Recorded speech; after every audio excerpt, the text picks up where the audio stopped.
staging peritoneal mesothelioma. Peritoneal mesothelioma is a type of malignant cancer that is caused by ingested asbestos fibers. It develops in the peritoneum, the thin layer of tissue lining the abdomen. Symptoms of peritoneal mesothelioma include abdominal pain, nausea and swelling in the abdomen, ascites. What is peritoneal mesothelioma? Peritoneal mesothelioma is a rare asbestos-related cancer of the abdomen. This cancer forms on the abdominal lining, which is known as the peritoneum. Doctors diagnose about 600 cases of peritoneal mesothelioma in the United States each year. Peritoneal mesothelioma symptoms are usually broad and similar to those of many other illnesses. General practitioners often misdiagnose peritoneal mesothelioma as a less severe abdominal condition. Confirming an accurate diagnosis typically requires a history of asbestos exposure and a tissue sample known as a biopsy. Quick facts about peritoneal mesothelioma. The peritoneum lines the abdominal cavity and carries blood vessels and nerves to abdominal organs while also providing structural support. A rarer form of this cancer develops in the omentum, a layer of the abdominal membrane covering the stomach and other organs.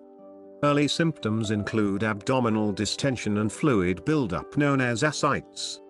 Peritoneal mesothelioma accounts for less than 20% of all mesothelioma cases. The average life expectancy of peritoneal mesothelioma patients is 12 months. Surgery with heated chemotherapy is the most effective treatment, and some patients survive for more than 5 years.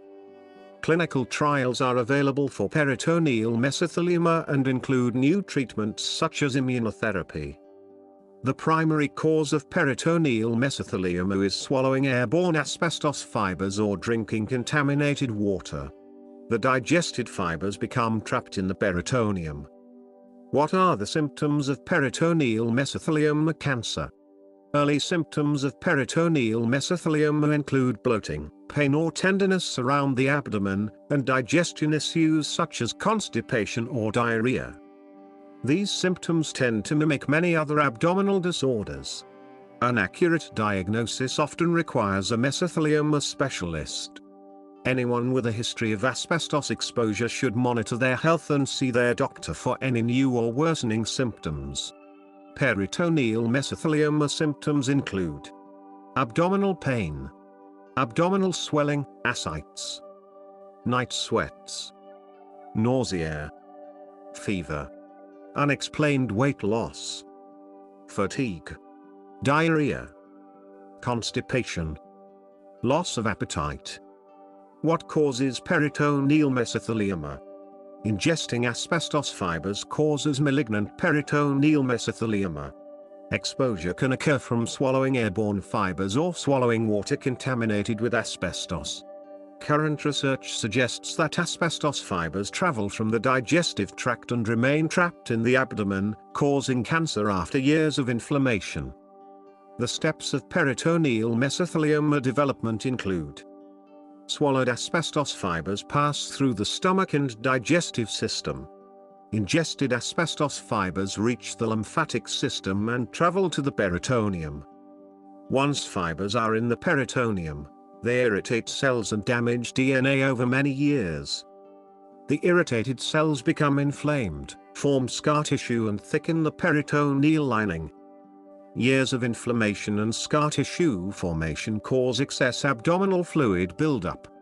After prolonged damage, malignant tumors begin to form on the diseased peritoneum. As tumors grow, they put pressure on vital organs and can spread to form new tumors. Research on peritoneal mesothelioma is still ongoing. Other sources of this disease may include abdominal radiation and fibrous minerals besides asbestos, such as iraionite. How is peritoneal mesothelioma diagnosed? Abdominal mesothelioma is diagnosed with imaging scans, blood tests and biopsies. Imaging scans show the size and location of tumors. Blood tests reveal certain biomarkers associated with cancer. Biopsies show what kind of cancerous cells are present. Patients will also receive a thorough examination of their medical history, occupational history and overall physical condition. While every test serves a contributing purpose to the diagnostic process, the only way to confirm a peritoneal mesothelioma diagnosis is with a biopsy. Biopsies are samples of tumor tissue that doctors examine under a microscope in a lab. Medical professionals, called pathologists, perform tests on the biopsy sample to reveal the kinds of cancerous cells within the tumors. They then summarize the results in a pathology report. Diagnosing cell types of peritoneal mesothelioma. The pathology report contains information about which cellular subtype of peritoneal mesothelioma you have. Common cell types. Epithelial cells are the most common, making up 75% of cases. The basic type, which is a combination of epithelial and sarcomatoid cells, is the second most common. It comprises about 25% of cases. Epithelial peritoneal mesothelioma can grow in 4 different patterns: papillary, tubular, diffuse and deciduous. Papillary is the most common and often appears alongside the others. Pure sarcomatoid tumors are uncommon in peritoneal mesothelioma. Specialists have only diagnosed about 30 cases of this variant since 2006. Sarcomatoid cells usually occur alongside epithelial cells to form the basic subtype. Rare cell types. Well-differentiated papillary mesothelioma, multicystic mesothelioma, desmoplastic mesothelioma, lymphohistiocytoid mesothelioma, pure sarcomatoid mesothelioma. Additionally, omental mesothelioma is a rare variant that forms in the omentum, a part of the peritoneum surrounding the stomach and other abdominal organs. Misdiagnosis. Because this cancer is rare, doctors lacking experience with the disease often misdiagnose abdominal mesothelioma patients with more common illnesses that share similar symptoms. Peritoneal mesothelioma misdiagnosis can delay proper treatment. If you have a history of asbestos exposure, the best way to ensure an accurate diagnosis is to schedule an appointment with a mesothelioma specialist. Doctors who specialize in peritoneal mesothelioma have the knowledge and tools needed to make a precise diagnosis. Peritoneal mesothelioma staging. There is no official staging system for peritoneal mesothelioma. Instead, peritoneal mesothelioma experts spent decades adapting other staging systems for their use.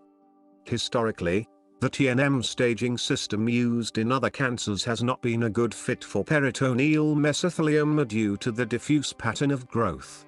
However, a research report in 2020 suggested that oncologists could adapt the TNM system for peritoneal mesothelioma into 3 stages. 3 stages of peritoneal mesothelioma. Stage 1, cancerous tissue is minimal, tumors are only within the abdominal lining and lymph nodes are free of cancer. Stage 2, cancerous tissue is moderate and tumors have not spread outside the lining or into lymph nodes. Stage 3, cancerous tissue is more extensive and tumors may have spread outside the peritoneal lining or into lymph nodes. There is no precise 4th stage in the adapted TNM system for peritoneal mesothelioma. Many doctors consider stage 4 to involve extensive tumors that have spread to distant sites throughout the body. Peritoneal Cancer Index. The Peritoneal Cancer Index is a diagnostic tool that doctors use to assess the location and spread of tumors on the peritoneum. It helps them determine the approximate mesothelioma stage and appropriate treatments. The index divides the abdomen into 13 parts. Doctors assign a number, 1 to 3, to each area based upon the most sizable tumor in that area. The Peritoneal Cancer Index score is the sum of the individual scores from the 13 regions. A patient's maximum score is 39, 13 times 3. Lower index scores mean the patient may qualify for surgery. Index scores above 20 indicate cancer has spread too far and that the patient likely won't respond well to surgery. Peritoneal mesothelioma treatment options. The most effective peritoneal mesothelioma treatment option is surgery with heated chemotherapy, also known as hypothermic intraperitoneal chemotherapy, or HIPEC. However, chemotherapy alone is the most commonly used treatment for peritoneal mesothelioma. More than 60% of patients are ineligible for surgery with heated chemotherapy due to the procedure's intensity. Site-reductive surgery can take several hours and may involve removing large portions of the intestines or whole organs. Site-reductive surgery with heated chemotherapy. Site-reductive surgery, also known as a peritonectomy, attempts to remove as much cancer as possible. Then, heated chemotherapy is applied locally to the abdomen before the surgery ends. Doctors only perform this procedure on a case-by-case basis. A 2019 study reported that more than 65% of the patients who underwent this procedure lived 5 years or longer. Chemotherapy. Patients who don't qualify for surgery with heated chemotherapy can receive systemic chemotherapy alone. Chemotherapy drugs can shrink peritoneal mesothelioma tumors and slow the growth and spread of cancer. Chemotherapy drugs that are effective against peritoneal mesothelioma include pemetrexed, cisplatin, carboplatin and gemcitabine.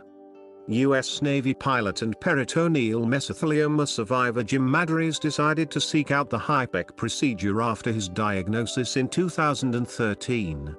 The surgery took 14 hours and removed his gallbladder, spleen and parts of his intestine. Maddrey's extended his life by 4 years, allowing him to find joy in the little things and see his youngest child graduate high school. Palliative treatment options. In addition to anti-cancer treatments, many peritoneal patients receive palliative care to control symptoms and improve quality of life. For example, a paracentesis procedure may be recommended to certain peritoneal patients to drain excess fluid from the abdomen. A palliative care specialist prescribes medications to control pain and side effects. They may refer patients to physical or occupational therapy or recommend complementary therapies. Peritoneal mesothelioma life expectancy and prognosis. The prognosis for peritoneal mesothelioma is generally poor for patients who don't qualify for surgery. Peritoneal mesothelioma life expectancy is approximately 12 months for patients who receive chemotherapy alone. The median survival of untreated peritoneal mesothelioma patients is 6 months. However, the prognosis for surgical candidates is significantly better. Surgery and heated chemotherapy can improve peritoneal survival by several years. About half of peritoneal patients who undergo a combination of site-reductive surgery with heated chemotherapy have a life expectancy of more than 5 years. According to a 2020 study published in the American Journal of Surgical Pathology, women with peritoneal mesothelioma tend to live longer than men. In the study, 77.8% of women treated with site-reductive surgery and heated chemotherapy at MD Anderson Cancer Center in Houston survived longer than 5 years. When averaging short and long-term survival, women live approximately 13 months on average, and men live roughly 6 months. Prognostic factors. Stage at diagnosis. Cell type. Tumor grade. How fast it grows? Gender. Genetic mutations. Treatments selected. Patients with tumors containing epithelial cells have a longer life expectancy than patients with sarcomatoid or phasic cells. Epithelial cells tend to respond better to treatments such as chemotherapy. The tumor's grade also impacts prognosis. Tumor grade indicates how quickly tumors are likely to grow and spread, based upon how abnormal the cells appear. Chemotherapy survival rates. Systemic, whole body, chemotherapy combined with cisplatin and pemetrexed has the following benefits. A response rate of about 30%. Average progression-free survival around 11.5 months. Median survival around 13 months. chemotherapy delivered directly to the peritoneum without surgery has a higher response rate of 47%. When combined with heated chemotherapy given during surgery, the response rate is 84.6%. Is there a cure for peritoneal mesothelioma? There is no cure for peritoneal mesothelioma or any other type of mesothelioma. However, peritoneal patients eligible for surgery in HIPEC typically live longer than 5 years. Some patients may be eligible for a repeat surgery with heated chemotherapy if a mesothelioma recurrence happens. In 2017, Dr. Paul Sugarbaker reported improved survival among patients who received early post-operative chemotherapy and long-term chemotherapy after site-reductive surgery with heated chemotherapy. Of the 29 patients who had surgery with HIPEC, post-operative chemotherapy and long-term chemotherapy, 75% lived longer than 5 years. No patients in the study received intravenous or systemic chemotherapy. Feelings of depression or loneliness are common among peritoneal mesothelioma patients. Support services such as counselors and support groups are available. Talking to a counselor or joining a support group can help improve quality of life. Common questions about peritoneal mesothelioma. What are the symptoms of peritoneal mesothelioma? The symptoms of peritoneal mesothelioma include abdominal pain, abdominal swelling or distension, diarrhea or constipation, weight loss and fatigue. Other symptoms may develop as the disease progresses, such as fever and night sweats. Is peritoneal mesothelioma curable? Peritoneal mesothelioma is incurable at all 4 stages. Clinical trials are searching for a cure by testing new treatments including immunotherapy and multimodal therapy. How long do peritoneal mesothelioma patients live? Peritoneal mesothelioma patients have a life expectancy of about 1 year. However, survival is significantly better for patients who qualify for surgery with heated chemotherapy. Half of the patients who qualify for this procedure live at least 5 years.